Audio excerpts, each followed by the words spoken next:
म्हणजे काय करणार मदत? म्हणजे ज्या कोण असं देवेंद्र फडणवीस म्हणतात, असं कोण म्हणतात?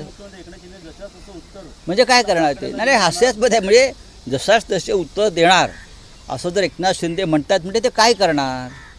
त्यांच्या लोकांना घेऊन सीमेवर चाललेत का हातात बंदुका घेऊन? काय करणार काय? हे नाटकं बंद करा. जशाच तसे उत्तर दिलं असतं तर काल 27 लोकांचे प्राण गेले नसते. एकनाथ शिंदेमध्ये दम असेल तर गृहमंत्र्यांचा राजीनामा मागा.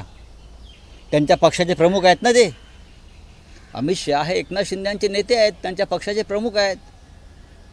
या देशाच्या इतिहासातले सगळ्यात अपयशी गृहमंत्री कोण असतील, फेल्युअर होम मिनिस्टर, तर ते अमित शहा आहेत. असा देश चालत नाही गुंडागर्दी करून. मी बोलतो आहे, एक लक्षात घ्या, या देशामध्ये धार्मिक विद्वेषाचं राजकारण जे हे करतायत ना, त्याचा परिणाम आहे.